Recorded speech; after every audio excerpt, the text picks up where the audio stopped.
¿Qué tal, amables televidentes? Bienvenidos a Balance Financiero. Aquí comienza su espacio que, como cada semana, le trae refrescantes comentarios e informaciones en el orden de las finanzas, la economía, la contaduría, los impuestos, en fin, toda la temática que es de interés a las personas que están en la actividad económica en República Dominicana y más allá, allende los mares, a través de la página de YouTube, el canal que tenemos allá que se llama Programa Balance Financiero. Cuánto gusto poder saludarle a todos ustedes de regreso por la gracia de Dios durante esta edición. Excusar la participación del colega Alcedo Ramírez y aprovechar para dar la bienvenida desde el inicio a nuestro directo hermano y amigo don Francisco Canahuate y Disla. Bienvenido, Francisco. Hola, hermanos. Hola, amigos televidentes. Bienvenido a su espacio. Sí, aquí estamos a tu disposición. Gracias por la compañía y la verdad que Alcedo ha estado medio convulso en asuntos laborales y agradecemos mucho pues tu integración desde el comienzo, porque tú eres una reserva estelar para el mundo de los impuestos siempre. Francisco, tenemos comentarios sobre la visita del Fondo Monetario Internacional a la República Dominicana, aunque generalmente ellos emiten su comentario, su carta oficial, su nota de prensa al retirarse, y su retiro será a mediados de la próxima semana. Bueno, pero ya anticipadamente el gobernador ha dado unos índices, unas variables, unos comportamientos de la economía, y nosotros vamos a tratar de hacer nuestros comentarios respecto a esto. Hay muchas noticias porque también la Dirección de Impuestos Internos, y esto sería un quehacer del mundo de los impuestos, ha informado sobre la emisión de una nueva norma con el objeto de modificar otra que existe y que tiene que ver mucho con esas notificaciones que le llegan a las empresas y que se convierten en lo que se denomina estimación de oficio. Hay mucho que hacer, estaremos hablando del comercio con Haití y también, ¿por qué no?, aprovechando fuera del contenido noticioso del momento, la vasta experiencia del coproductor Francisco Canahuate Disla. ¿Qué te parece? Yo creo que es un plato apetitoso para nuestros amigos televidentes, el que ha planteado. Yo trataré de poner algún elemento de condimento. Exacto, ese sazoncito siempre cae bien y lo esperamos cada semana. Nosotros llegamos a nuestros directos televidentes por la cortesía de nuestros patrocinadores, los supermercados Bravo, que son los expertos en vender barato. También llegamos a ustedes por la cortesía de la Rosa del Molino, que es el más selecto de todos los selectos. También por la Novia de Villa, los expertos en los baby shower, en el amueblamiento del hogar, especialmente para los niños. Y también BDO Senfa, los líderes en entrenamientos gerenciales y formativos en el mundo de las finanzas. Vamos a esta primera pausa porque, como ya les hemos anunciado, hay muchos temas y los tenemos calientitos y reservados para ustedes. No se muevan.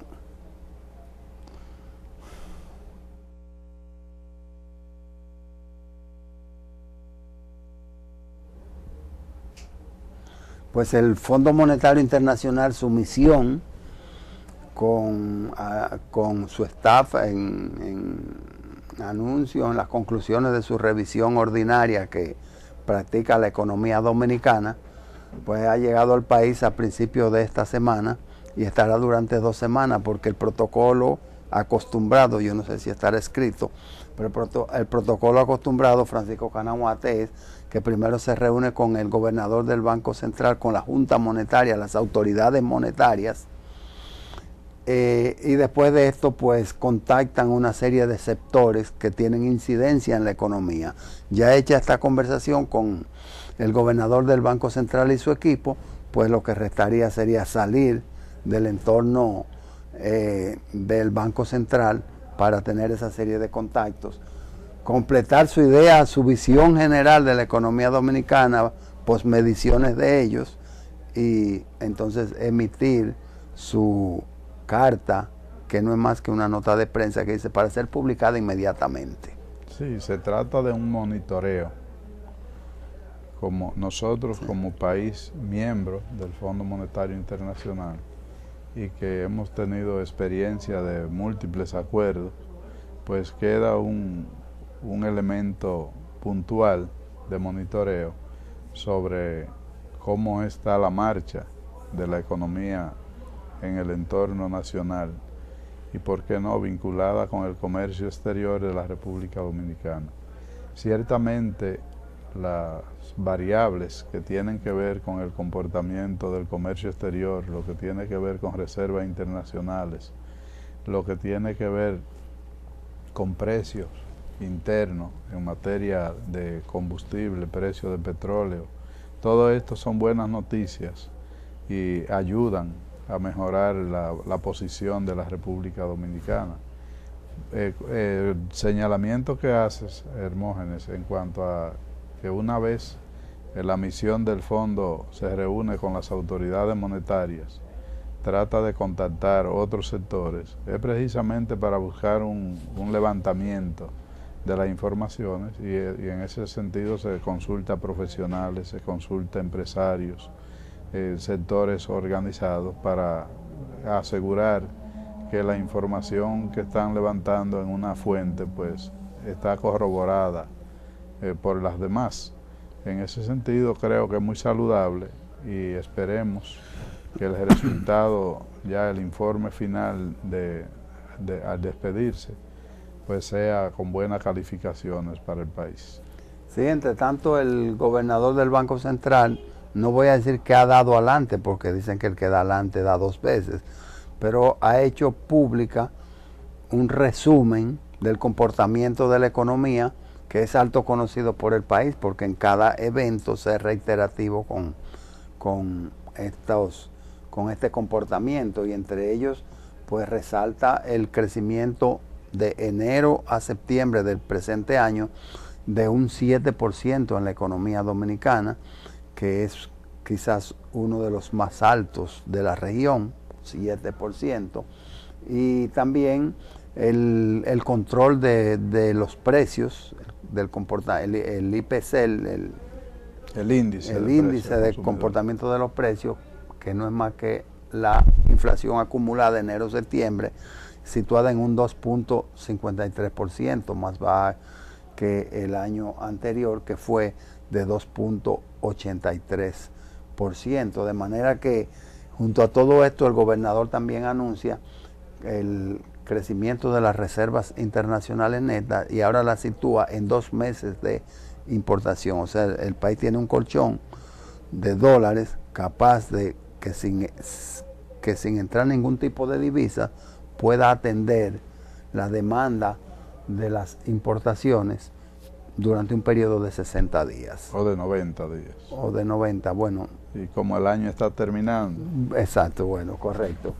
Y también ha hablado del crecimiento en las remesas familiares, las cuales están promediando 3.200 millones hasta septiembre del año 2014. Esto no es una magia de la República Dominicana, sino el producto de la mejoría en la crisis económica o en la economía norteamericana, déjame decirlo así, porque la europea todavía yo no creo que, la europea es España y yo no creo que esté todavía en condiciones de Qué bueno que trata ese punto, porque en balance financiero señalamos en alguna ocasión, cuando la crisis financiera internacional estaba en su momento más crítico, que se estaba dando un fenómeno inverso, que desde aquí los familiares tenían que enviarle ayuda a los que estaban residiendo allá cuando habían perdido el empleo para que cubrieran la parte de los alquileres y eso. Correcto. Y ese proceso, al revertirse, garantiza la solidaridad familiar por un lado y también el retorno de aquellas divisas que fueron enviadas en un momento de precariedad. Y ciertamente Estados Unidos está ya cruzando el umbral de la superación completa de la crisis que le afectó. En Europa no ha sido tan notorio, pero igual las condiciones se van perfilando como para superar la crisis financiera, que nosotros dijimos en todo momento. No se trata de una crisis económica, Se trata de una crisis financiera porque los medios de producción todos están intactos. Entonces de lo que se trataba era de unos elementos de burbuja en el mercado que encarecieron materia prima, que encarecieron precios internacionales y que limitó la posibilidad de demanda efectiva, y eso trajo como consecuencia un estancamiento. Pero ni se quemaron las divisas, ni se quemaron las fuentes de producción, estaban transferidas de un lugar a otro, de un núcleo, de un sector a otro. Recuerda que el sector público hizo transferencias masivas al sector privado para la estabilidad. Claro. Y esto pues indica que estaban disponibles los recursos. Así es, y pudiera pensarse en una nueva amenaza en cuanto a crisis político, social y económico en Estados Unidos como producto de las elecciones recién celebradas durante esta semana, y donde el presidente y su partido, el presidente Barack Obama y su partido demócrata, los azules, perdieron la totalidad del control de las cámaras legislativas, y pudiera repercutir en una crisis por el hecho de que uno de los estandartes del presidente Obama, y con quien ha contado, ha sido con el sector latino.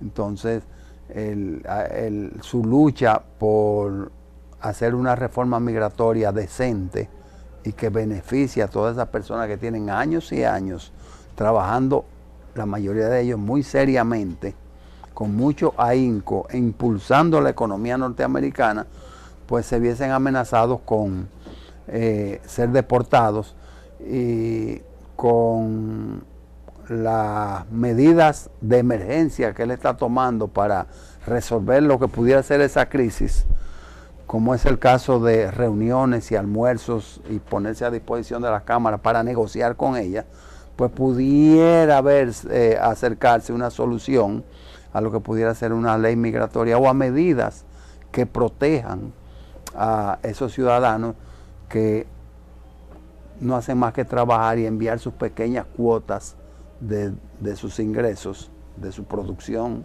en aquel país, a las naciones más pobres, entre las cuales está República Dominicana, donde están sus familiares. Bueno, tú estás hablando de alta política, yo sí no alcanzo a tanto, pero ciertamente en los Estados Unidos hay algo positivo, y es que las instituciones, independientemente de los partidos, de quien tenga control en un momento determinado, lo que constituye un interés legítimo para la sociedad, normalmente lo llevan adelante, independientemente del color de los partidos. Es claro que habrá cambios significativos en la conducción de aspectos fundamentales, yo pienso, en la economía, porque la filosofía de un partido y otro sí tienen diferencia, y esa filosofía normalmente la determina la mayoría por democracia. Entonces, si la mayoría cambia de filosofía, probablemente muchas de las políticas que nos afectan o que nos benefician, pues pueden cambiar. Así mismo es, y si fuéramos a puntualizar sobre la visita del Fondo Monetario, y claro, nos hemos metido aquí porque el gobernador ha anunciado el aumento en las remesas familiares, y habló también del crecimiento en el turismo, sector turístico que también es generador, o debe ser generador de divisas. Pues si fuéramos a puntualizar, tendríamos también que hablar un poquito de la tasa cambiaria. No sabemos cómo se logra una conciliación entre el sostenimiento de precios y una alza,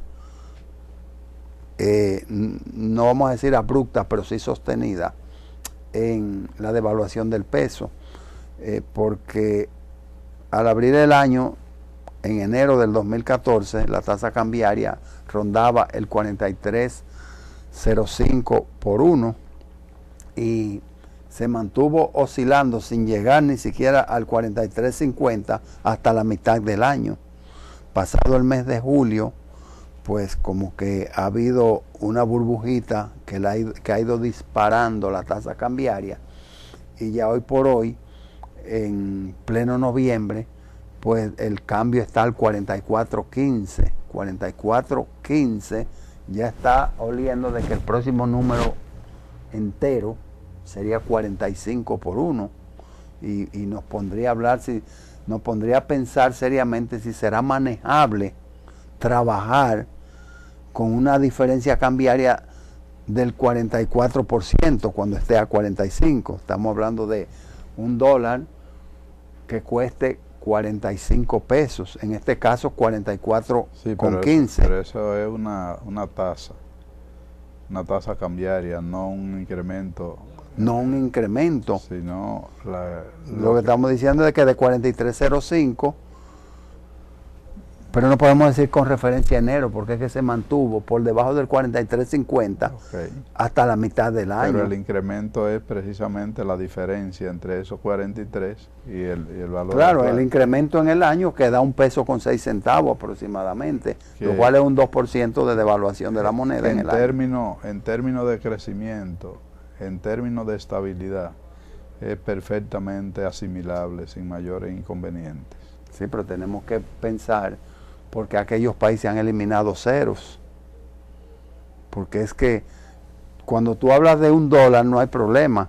Ahora cuando ya tú hables de 5 millones, de 10 millones de dólares, ya tú tienes que abrir muchos decimales y muchos campos en la computadora. Sí, hay un flujo constante. La economía genera divisas por vía de las exportaciones, genera más pesos, y también demanda más peso por las importaciones. Cuando buscamos y lo que se señala de la generación de divisas por esos servicios, lo que tiene que ver con zona franca, lo que tiene que ver con turismo y remesas, más las exportaciones, eso te está generando una cantidad, un flujo importante de divisas, y las importaciones para mantener abastecido el mercado y todo lo que tiene que ver con inversiones de capital, pues también te demandan una cantidad de divisas. Yo te digo, la parte neta con una estabilidad cambiaria relativa como la que hay, en ese contexto es perfectamente asimilable sin que necesariamente se pueda ver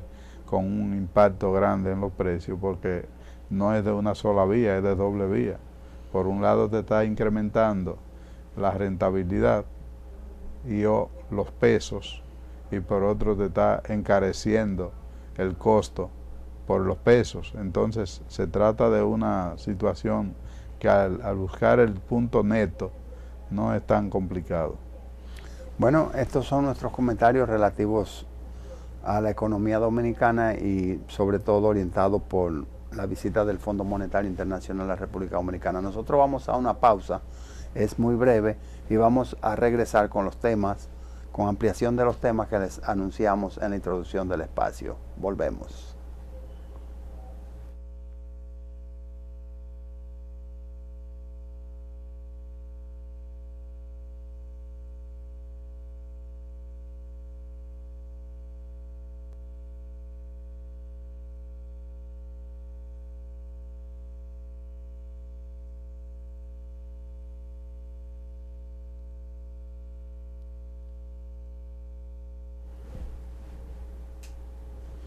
Bueno, pues nos encontramos en el segmento de gestión empresarial y siempre es bueno abordar un tema por acá, y yo creo que un tema poco manoseado dentro de la empresa y dentro del sector productivo de una economía es el tema de las estimaciones en las empresas y en las instituciones.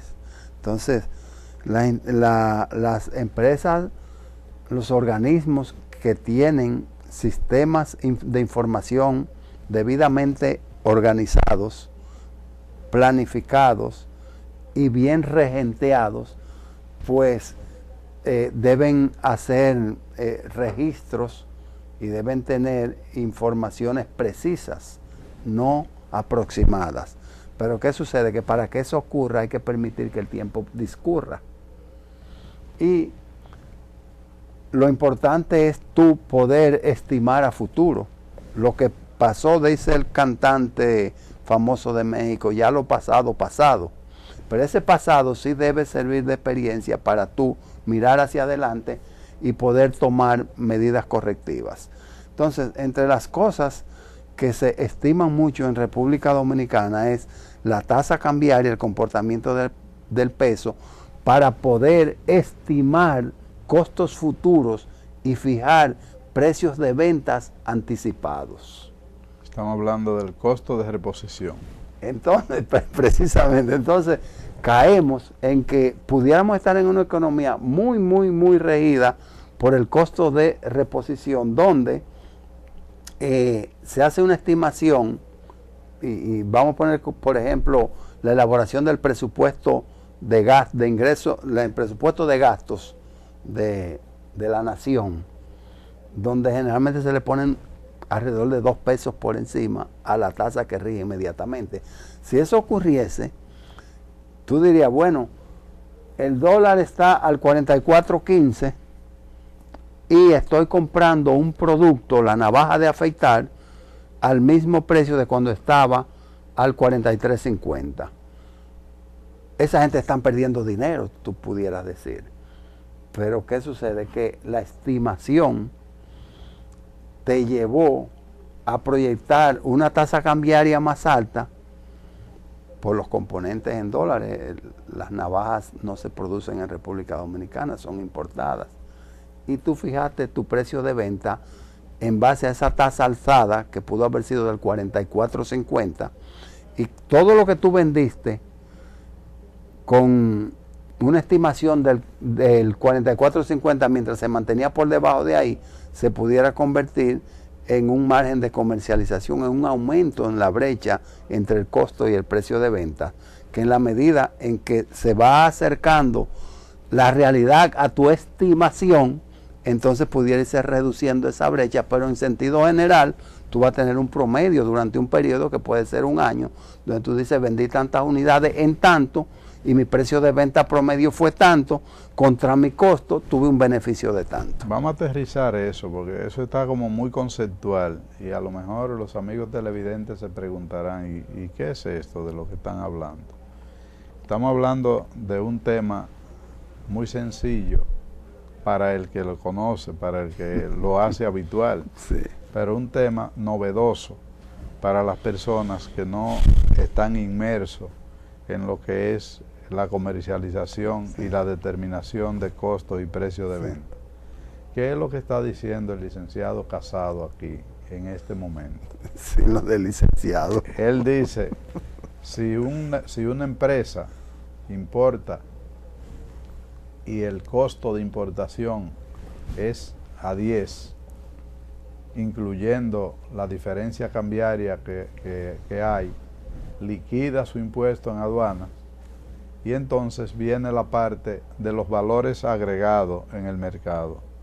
Él va a determinar la energía eléctrica, va a determinar el impacto de la seguridad social, va a determinar el transporte interno, va a ir sumando todos estos valores agregados que se convierten en costos y gastos adicionales.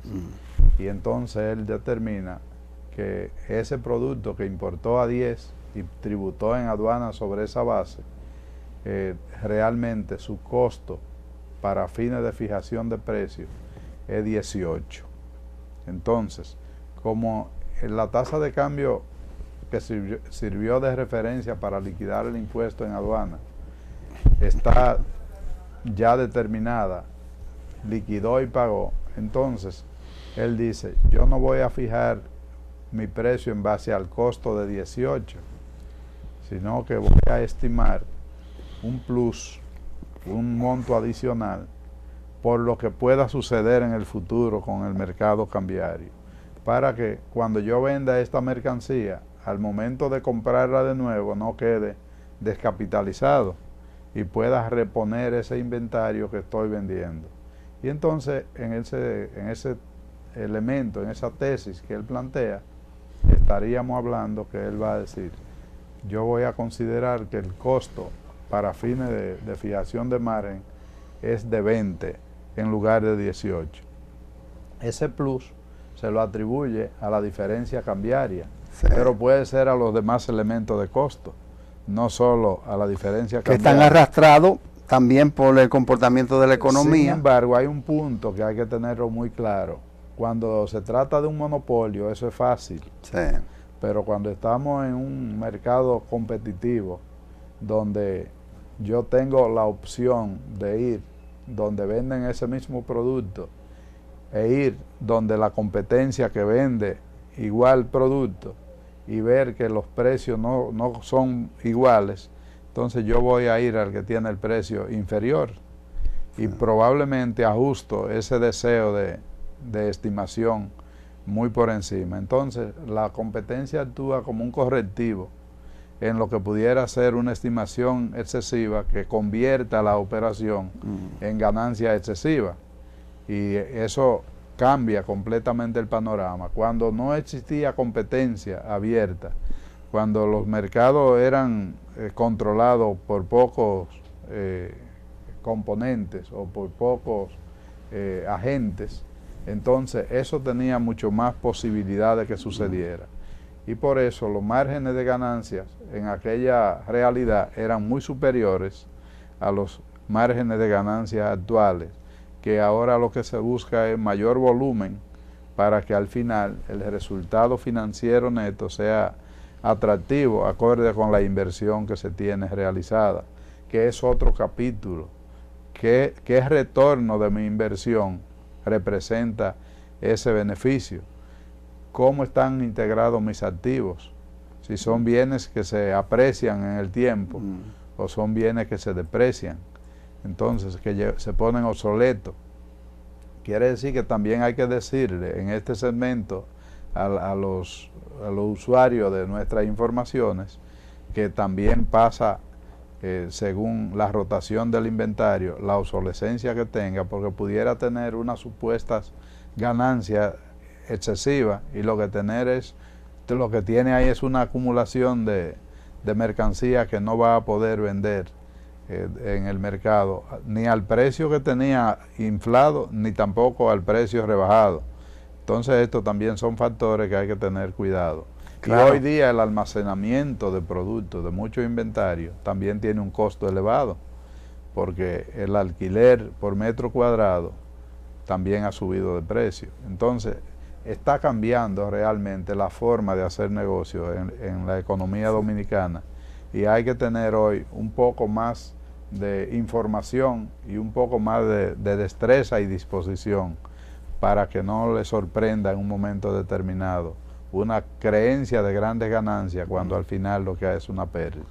Sí, porque estas estimaciones o estas proyecciones a futuro están, como bien tú señalas, Francisco Canahuate, están muy directamente relacionadas con el tiempo.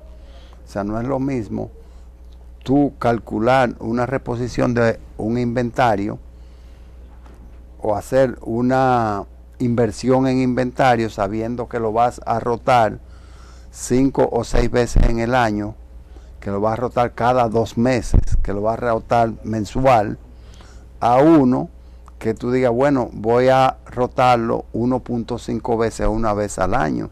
Entonces tú tienes que decir cuáles van a ser mis costos cuando yo vuelva a comprar dentro de un año, y ahí es donde se va a afectar el precio de venta actual basado en la proyección a un año, que es cuando tú vuelves a reponer ese inventario. Y entre los factores que más inciden en lo que tú hablabas, en los costos de almacenaje, pues precisamente el tiempo, el dinero paralizado, tú quieres que hablemos bien llanito, el dinero paralizado en un anaquel, en una tramería, durante un tiempo, sin producir ningún beneficio, porque lo que está es esperando que alguien venga a adquirirlo para que produzca el retorno sobre la inversión que tú muy bien señalaste. Y puede pasar de moda también. Y puede pasar de moda y caer en la obsolescencia y también hasta en las averías. O sea, son tiempos realmente para reflexionar y ver los negocios diferentes. Pero lo importante es saber que en las empresas, en el comercio, en la industria, se utilizan las estimaciones porque tus todas tus operaciones están basadas en lecturas a futuro. Nosotros vamos a una pausa y ya estamos regresando con más comentarios y más informaciones, aprovechando a Francisco Canahuate, que está al lado nuestro por acá en todo el programa. Pausamos.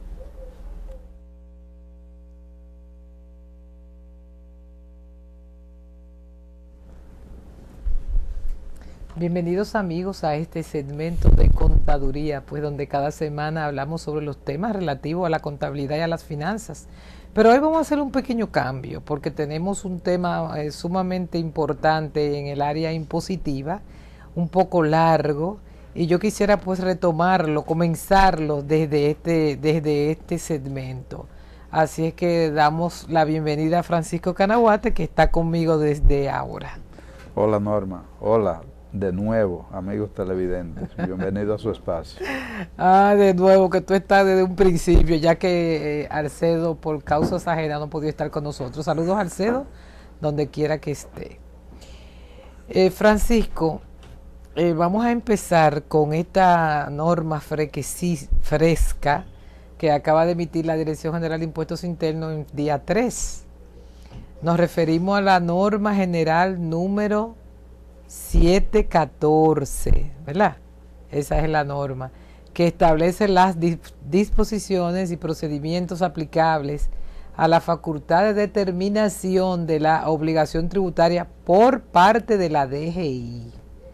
O sea, como la capacidad que tiene la dirección de determinar, como se dice, de oficio, la obligación que un contribuyente no ha pagado por lo que fuese, porque no quiso o porque no está en condición de hacerlo, porque no tiene contabilidad organizada, etcétera. Y que esta norma está derogando otra anterior que ya existía, que es la 0210, es así, pero que esa, la 210, va a estar vigente a partir del 31 de diciembre, hasta el 31 de diciembre, porque a partir del 1 de enero de 2015 es que entraría en vigencia esta nueva. Así mismo es, Norma.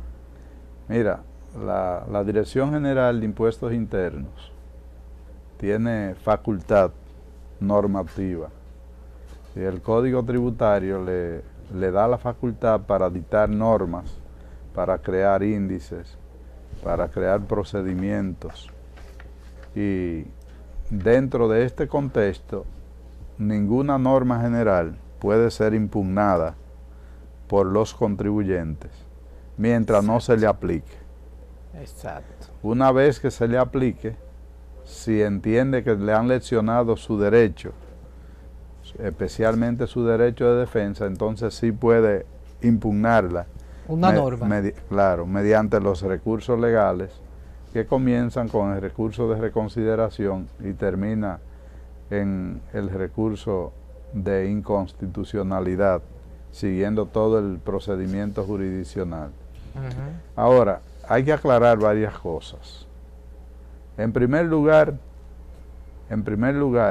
el contribuyente que registra cabalmente sus operaciones, que soporta con comprobantes fiscales fehacientes Exacto. sus operaciones, no se hace sujeto de este tipo de estimación. Exacto. Esto es una forma que tiene la administración tributaria cuando encuentra inconsistencia, cuando encuentra aspecto no declarado, total o parcialmente por el contribuyente, cuando surgen diferencias de tiempo entre un proveedor y un cliente que puede generar una inconsistencia y ser explicable. Entonces todo este procedimiento está vigente en cuanto a las explicaciones, pero había muchos puntos que en la práctica se estaban dando y que real y efectivamente lo que viene esta norma es a establecerlo ya con criterio bien definido, y además amplía la base a la cual le crea los medios para la estimación. Antes era fundamentalmente para impuestos sobre la renta y se vinculaba con el ITEVIS. En cuanto había una inconsistencia por un ingreso, en materia de impuestos sobre la renta, evidentemente iba a tener un impacto en el ITEVI si se trataba de ingresos grabados. Yo tengo una pregunta, pero te la voy a dejar en el aire, pero me vas a responder en el otro segmento. ¿En qué cambia esta norma general 714 con la 0210? No se vaya, volvemos de una vez con la respuesta.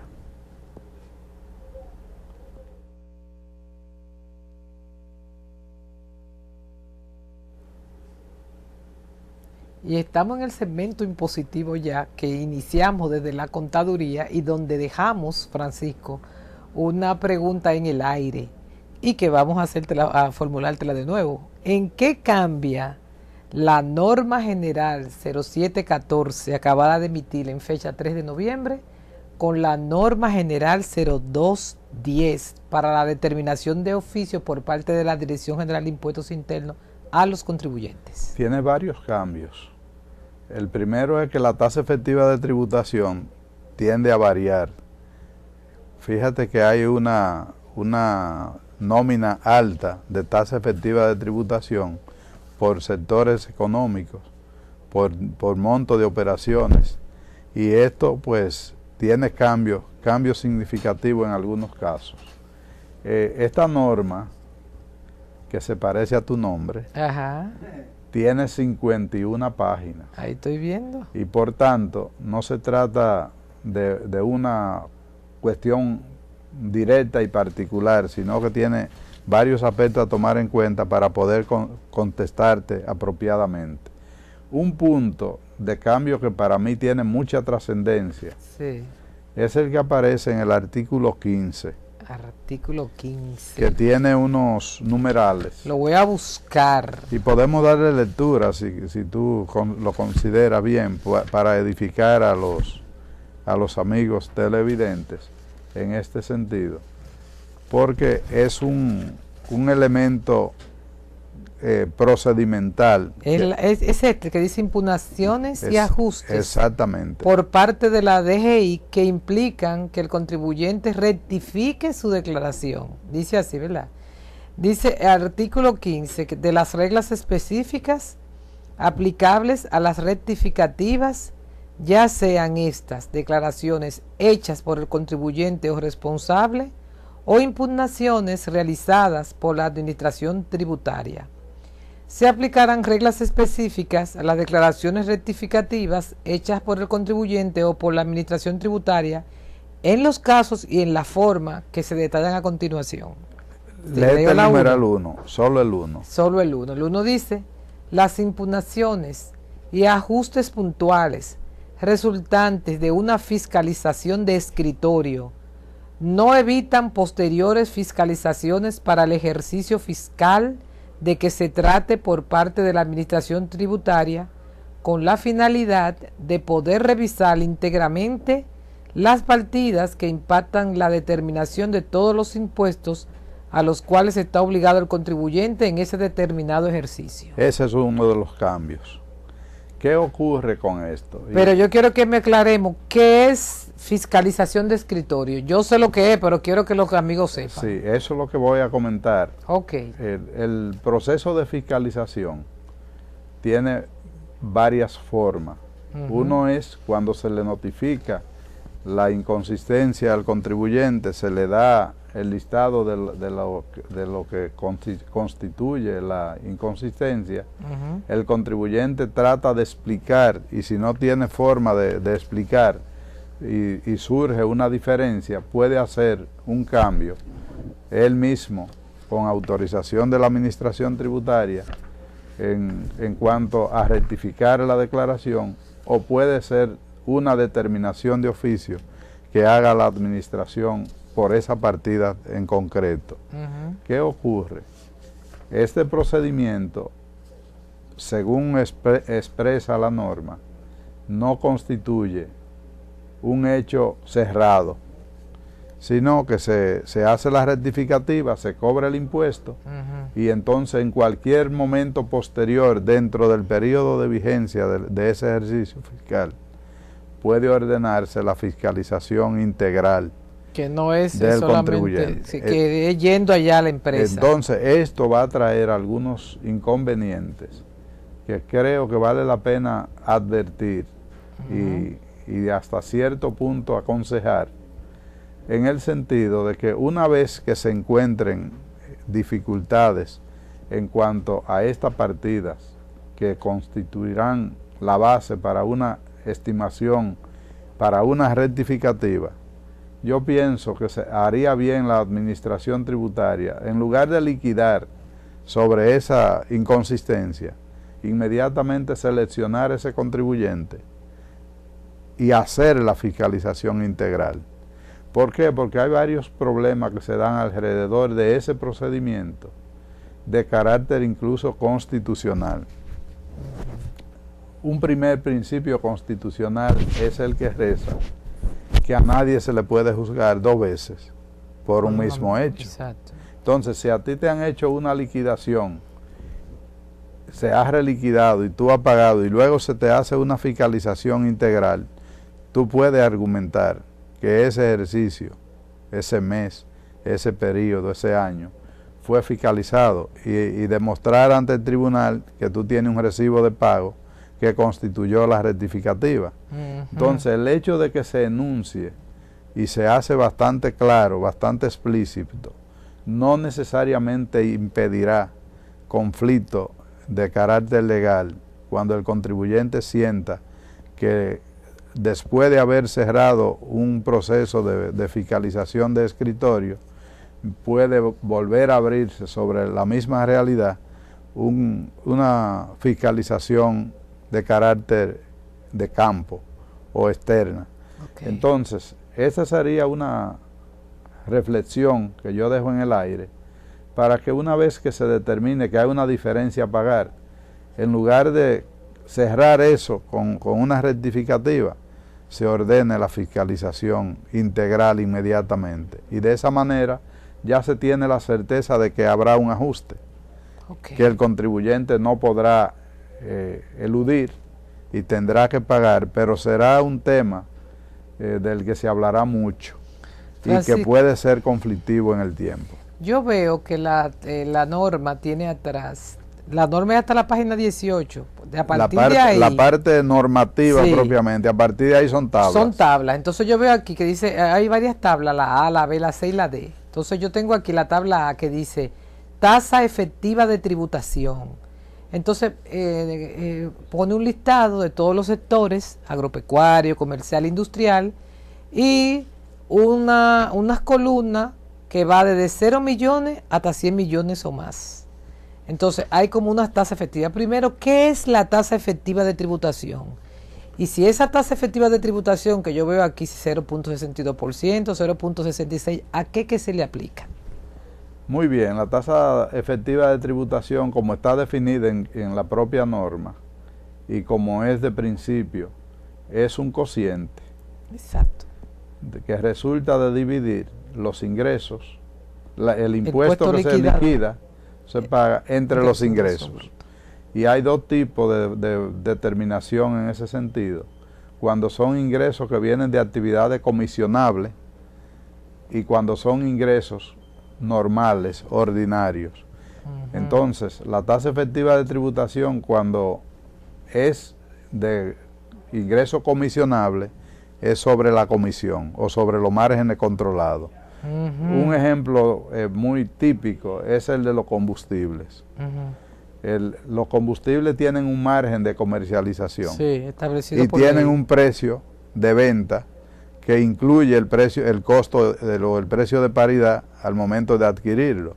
Entonces, si la tasa efectiva de tributación se midiera con los ingresos totales, sería un asunto totalmente desproporcionado. Muy alto. Entonces, en caso como eso, la base del ingreso es lo que constituye el margen de beneficio, de se comercialización. Multiplica por se divide el impuesto que se paga entre esa cantidad, que serán los ingresos tributables. Entonces, este % que está aquí se le aplica a esos ingresos. No, entonces, ¿qué es lo que se hace? Se hace una comparación. La empresa tiene que ir identificándose ella en cada uno de los parámetros que hay, a ver dónde ella caería en caso de que no haga correctamente su declaración de impuestos y pague de manera cabal sus obligaciones. Repito, si lo hace de esa manera, de manera oportuna, cabal, correcta, esta norma no tendría nada que ver con ellos. Esto está para el que tiene diferencias que surgen de manera directa por su propia declaración o por información de terceros que pudiera suplir el mercado a la administración tributaria. Yo quiero dejar esto claro, Francisco. Por ejemplo, yo tengo aquí sector comercio y yo veo que dice venta al por mayor de leche.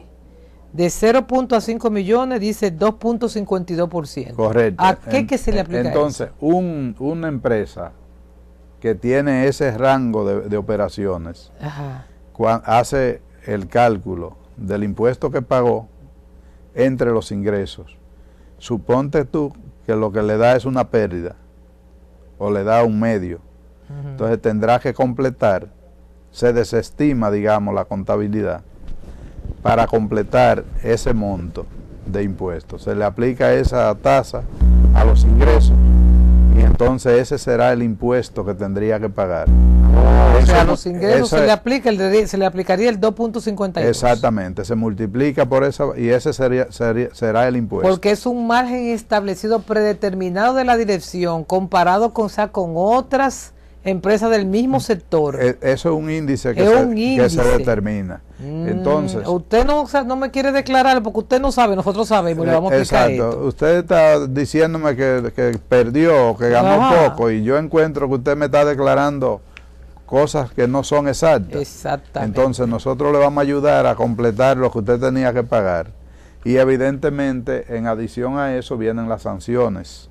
Sí. Porque si se paga fuera del plazo, entonces tenemos una mora, tenemos recargos y tenemos interés indemnizatorio. Mi recomendación es que como esta norma entra en vigencia a partir del 1 de enero, exacto, que cada empresa que sienta que no tiene todo controlado en cuanto a que sea cabal, correcto, sus declaraciones, que se organice y revise, exacto, para que trate de entrar bien al año nuevo. Yo creo que sí. Con esto le vamos a dar por terminado nuestro segmento y nuestro programa por el día de hoy, no sin antes dar las gracias a nuestros patrocinadores, los supermercados Bravo, que son la gente experta en vender barato. El arroz El Molino, que es el más selecto de todos los selectos. La Novia de Villa, los especialistas en baby shower. Y nuestra gente de BDO Senfa, la pionera, la Escuela Nacional de Finanzas y Auditoría. Gracias por la compañía, amigos. Nos vemos Dios mediante la semana próxima. Cuídense mucho.